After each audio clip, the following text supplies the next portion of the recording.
कि सुमंत आ गए हैं। राजा दशरथ पूछ बैठे, आर्य सुमंत तुम आ गए, मेरा राम कहाँ है? मेरे राम को तुम लेकर नहीं आए?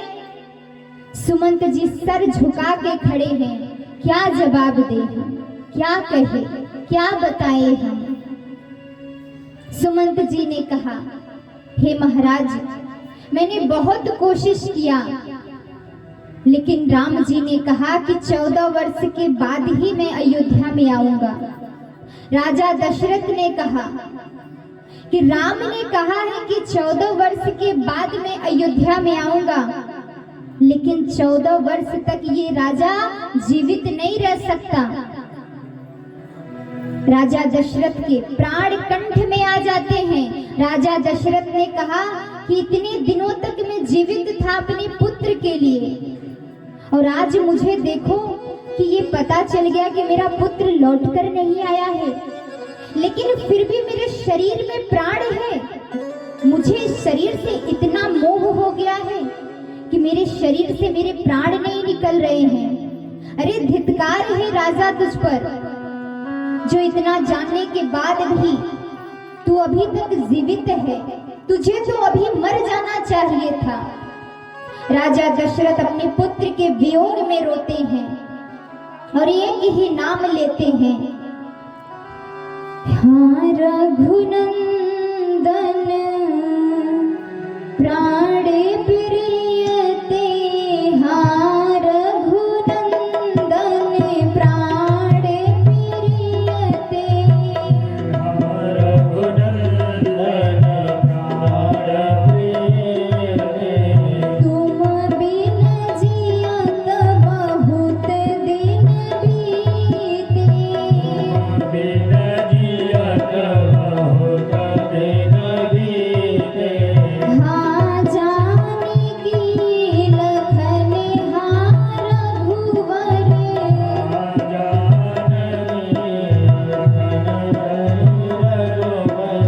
हाँ पित हिच जित चातक जने धरे,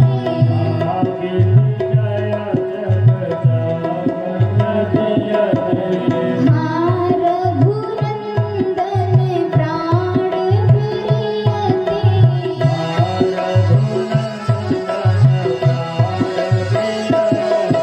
राजा दशरथ कहते हैं, हे रघुनंदन, हे राघव, तुम लौट कर नहीं आए। तुम नहीं आए, लेकिन मेरी पुत्र वधू भी लौट कर नहीं आई। मेरा पुत्र लक्ष्मण भी नहीं आया। आज राजा दशरथ इतने व्याकुल होते हैं अपने पुत्र के वियोग में कि उन्हें सामने कुछ भी नहीं दिख रहा है। महारानी कौशल्या पास बैठी हैं। मानो जैसे ही प्राण कंठ में आते हैं, राजा दशरथ कहते हैं, कौशल्या देखो, वो दो अंधे मेरे सामने खड़े हैं, वो मुझे श्राप दे रहे हैं। वो कह रहे हैं, राजन, जिस तरह से मेरे पुत्र मुझे छोड़कर चले गए, आज तुम्हारा पुत्र भी तुम्हें तुम्हारा साथ छोड़कर चला गया है। महारानी ने कहा, यहाँ कोई नहीं है महाराज, सिर्फ हम हैं और आप हो। यहाँ तो मुझे कोई नहीं दिख रहा है। राजा दशरथ कहते हैं, महारानी तुम्हें इन आंखों से दिखाई नहीं दे रहा है? अरे वो मेरे सामने तो खड़े हैं, मुझे बार बार मुझे श्राप दे रहे हैं, मुझे कोस रहे हैं। व्याकुल होकर राजा दशरथ सिर्फ मुख से 6 बार राम का नाम लिया है, और बार बार यही निकलता है, राम राम कही, राम कही, राम राम कही, राम तन परिहरे रघुवर, राउ गई सुरधार। राजा दशरथ 6 बार राम राम नाम लेकर के शरीर से प्राण निकल जाते हैं। महारानी ने जब शरीर के ऊपर हाथ रखा तो कोई संकेत नहीं, स्थिर हो गया है शरीर। महारानी रोने लगती है, महाराज आप मुझे छोड़कर चले गए। अरे आपने हमारे विषय में एक बार भी नहीं सोचा। उन प्रजा का क्या होगा, उनकी रक्षा कौन करेगा। मेरा पुत्र मुझे छोड़कर चला गया और आप भी मुझे छोड़कर चले गए। इस संसार में मैं कैसे रहूंगी आपके बिना। यहाँ जैसे ही गुरु वशिष्ठ जी को पता चला महाराज दशरथ का प्राण चला गया है, उनकी मृत्यु हो गई है, यहाँ गुरुदेव जैसे ही आते हैं उन्होंने सबको शांति दिया और महाराज के शरीर को, पार्थिव शरीर को तेल की नौका में सुरक्षित करवाया। यहाँ गुरु जी ने कहा कुछ मंत्रियों को भेजकर जाओ, जा करके भरत ननिहाल गया है, उसे अपने पिता के विषय में कुछ मत बताना, बस कह देना कि तुम्हारी माता तुम्हें याद कर रही है। इस कथा को श्रवण करके विचार करिए, राजा दशरथ के जीवन में चार संतान हुए, लेकिन अंत समय में एक भी पुत्र सामने नहीं था। हम कहते हैं ना कि हमारे जीवन में, संसार में अगर हमारा संतान होगा तो अंत समय में वो साथ देगा, अंत समय में वो खड़ा रहेगा हमारे पास। लेकिन जीवन का यही सत्य है, जो लिखा होता है वही होकर रहता है। कि महाराज का जीवन कैसा दुर्भाग्य था कि इतने शूरवीर चार पुत्र होते हुए भी अंत समय में कोई सामने नहीं था, किसी ने देखा तक नहीं राजा दशरथ के अंत समय में। ये परमात्मा की ऐसी लीला है। यहाँ जैसे ही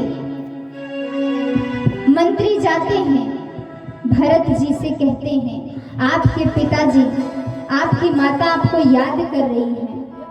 व्याकुल हो जाते हैं भरत जी।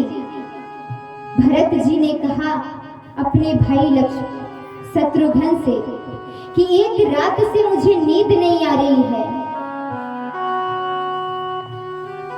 ना जाने क्यों मैं सोया था, लेकिन स्वप्न में बार बार मुझे ऐसा लग रहा था कि अयोध्या में कुछ तो ऐसी बात है। मुझे पूरी रात नींद नहीं आई। आज देखो अयोध्या से मेरा बुलावा आ गया है, कोई तो जरूर बात है। रथ में जैसे ही भरत जी बैठते हैं, मन में चिंता है, घबराहट है, क्या बात है, क्या हो सकता है। लेकिन जैसे ही अयोध्या में प्रवेश करते हैं, आज अयोध्या में एक भी ऐसा व्यक्ति नहीं था जो नजर उठाकर भरत जी की तरफ देखे। सबके सर नीचे थे। अगर कोई गलती से सामने से जाता भरत जी के तो वो नजर फेर लेता। भरत जी सोच रहे हैं ये क्या हो रहा है, ये मेरा वही अयोध्या है जो सब मेरी ओर देखकर मुस्कुराते थे, हंसते थे। आज कोई एक व्यक्ति मेरी ओर नहीं देख रहा है, ऐसा क्या हो गया है इस अयोध्या में। जैसे रथ से उतरते हैं, भरत जी सर्वप्रथम कहाँ जाते हैं, अपनी माँ कैकेयी के पास। कई लोग कहते हैं, कटाक्ष करते हैं, भरत जी जब उतरते हैं तो अपनी माँ कैकेयी के पास क्यों गए। वो कौशल्या मैया के भी पास जा सकते थे, अपने भाई के पास भी जा सकते थे, लेकिन भरत जी अपनी माँ के पास क्यों जाते हैं। उन्हें पता है जिस स्थान पर मैं जा रहा हूँ ना, ये वही स्थान है जहाँ जाने के बाद मेरी सारी माताएं मिलेंगी, मेरे भैया राम मिलेंगे। यही विचार करके सर्वप्रथम अपनी माँ कैकेयी के पास पहुँचते हैं। लेकिन यहाँ जैसे ही पहुँचते हैं, माँ आरती की थाल लेकर खड़ी है स्वागत में। आरती तो उतार दिया, लेकिन जैसे ही माँ ने पूछा भरत तुम आ गए, तुम ननिहाल गए थे, मामा के यहाँ सब ठीक है, सब कुशल है। भरत जी ने कहा माँ वहां तो सब कुशल है, आप अयोध्या की कुशलता बताइए, अयोध्या में क्या हुआ है। माँ ने कहा सब कुछ ठीक है अयोध्या में, कुछ भी नहीं हुआ है। अभी तक तो सब कुछ ठीक था, लेकिन भरत विधाता ने सब कुछ बहुत बढ़िया कर दिया था, लेकिन एक गड़बड़ हो गया। कहा क्या हुआ माँ? मैया कहती है कि तुम्हारे पिताजी नहीं रहे। आज तात तात कह के भरत जी जमीन पर गिर जाते हैं। माँ, ये कैसे हुआ, कब हुआ? मेरे पिताजी मुझे छोड़कर चले गए और किसी ने मुझे खबर तक नहीं दिया। वो मुझे कितना पुकार रहे होंगे, मुझे याद किए होंगे और मैं उनके सामने नहीं था। माँ ने कहा एक बार भी तुम्हें नहीं बुलाया, तुम्हारा नाम तक नहीं लिया। भरत जी ने कहा ऐसा कैसे हो सकता है, मेरे पिताजी ने मेरा नाम नहीं लिया। माँ ने कहा तुम्हारा नाम नहीं लिया। अंत समय तक उनके मुख से सिर्फ राम का नाम था। भरत जी ने कहा राम भैया का नाम था? क्यों माँ, क्या मेरे राम भैया भी सामने नहीं थे? मैया समझ गई। अब मैं इस प्रश्न का क्या उत्तर दूं अपनी संतान से? बस एक यही शब्द है माँ। अगर आज मैंने सत्य बताया ना, तो मेरा पुत्र भरत मुझे आज के बाद कभी माँ नहीं बुलाएगा, वो मेरा त्याग कर देगा। अगर मैंने आज सत्य बताया ना, तो मेरा पुत्र कभी मेरा मुख नहीं देखेगा। लेकिन जो सत्य है वो मुझे बताना पड़ेगा। माँ ने कहा भरत, तुम्हारे पिता के 2 वचन मेरे थे। मैंने पहले वचन में तुम्हारे लिए ये राजगद्दी मांगा था कि तुम राजा बन जाओ, लेकिन दूसरे वचन को जो मैंने मांगा ना, उससे सब विधाता ने उल्टा सीधा कर दिया। पता ही नहीं चला क्षण मात्र में क्या हो गया। भरत जी ने पूछा माँ, बातें मत बनाओ, मुझे बताओ सत्य क्या है। माँ ने कहा कि दूसरे वचन में मैंने तुम्हारे भाई के लिए, राम के लिए 14 वर्ष का वनवास मांग लिया और मेरा पुत्र मुझसे दूर चला गया। आज जैसे ये बात सुनते हैं भरत जी ने कहा माँ, आज माँ शब्द भी कहना मुझे शर्म आ रही है। अरे तुम वही हो माना जो मेरे भाई से इतना प्रेम करती थी, इतना लगाव था। तुम्हारे अंदर दुर्व्यवहार कैसे आ सकता है? मुझसे ज्यादा तुम मेरे भाई को प्रेम करती थी और उस पुत्र को तुमने वनवास दे दिया। आज से तुम मेरी माँ नहीं हो, मैं तुम्हारा पुत्र नहीं हूँ। इसीलिए अयोध्यावासी जब मेरी ओर देख नहीं रहे थे, मुझे समझ में नहीं आया कि सत्य है क्या, क्योंकि आपने तो मेरे माथे पर कलंक लगा दिया है। अरे इससे तो अच्छा था कि मैं आपकी गर्भ से जन्म ही ना लिया होता। अगर आज मैं आपकी कोख से जन्म ना लिया होता, तो आज मेरे माथे पे ये कलंक नहीं लगता। भरत जी ने यहाँ बहुत कुछ अपनी माँ को कहा, जो शब्दों में भी बयान नहीं हो सकता। लेकिन वहां से दौड़कर कहाँ जाते हैं? अपनी माँ कौशल्या के पास।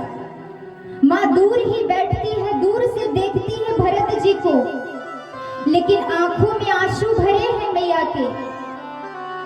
राम जी और भरत जी के रंग देखो, चेहरे के एक जैसे दिखते, दोनों सावले रंग के हैं।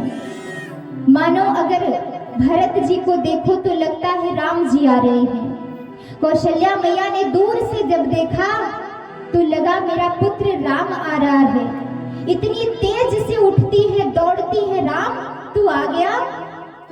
जैसे ही दौड़ती है, शरीर में शक्ति नहीं है, कौशल्या मैया वही पृथ्वी पर गिर जाती हैं।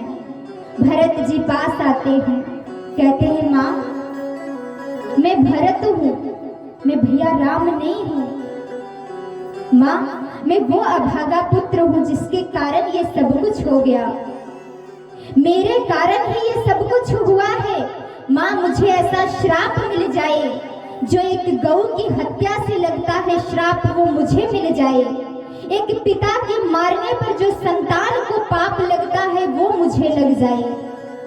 माँ ने जैसे ही सुना, कहा भरत तुम ये कैसी बात कर रहे हो?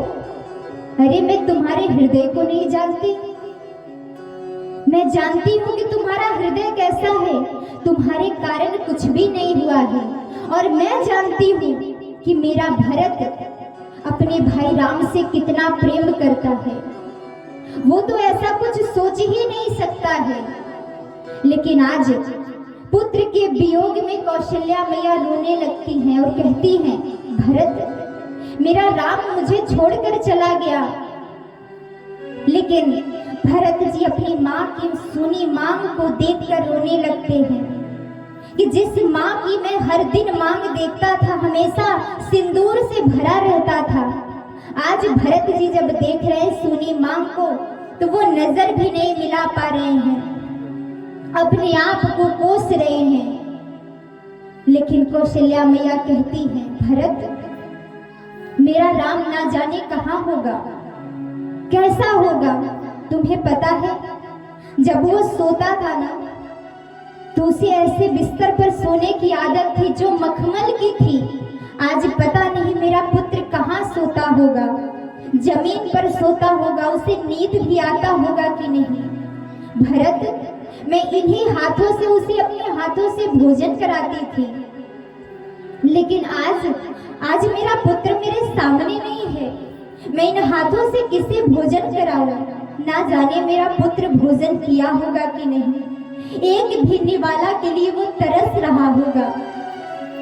भरत जी जैसे ही सुनते हैं आज रोने लगते हैं। माँ को मैं क्या जवाब दूं, क्या कहूँ। कौशल्या मैया कहती है, एक बार मेरा पुत्र मेरे सामने आ जाए। तुम्हारे पिताजी तो मुझे छोड़कर चले गए, लेकिन अब मैं बेसहारा हो गई हूँ। भरत जी ने कहा, माँ, मैं स्वयं जाकर अपने भाई को वापस लेकर आऊंगा। अगर मेरे कारण ऐसा हुआ है ना तो मैं खुद जाकर लेकर आऊंगा। आज जैसे ये बात कहते कौशल्या मैया कहती है, एक तू ही है भरत जो अपने भाई को वापस ला सकता है। यहाँ से भरत जी जाते हैं, अपने पिता के अंतिम संस्कार को करते हैं। यहाँ देखिए भरत जी जैसे पुत्र हैं कि गुरुजी एक संस्कार के बारे में बताते तो वो तीन संस्कारों को करते अपने पिताजी के लिए। वो 2 बताते तो वो 8 करते।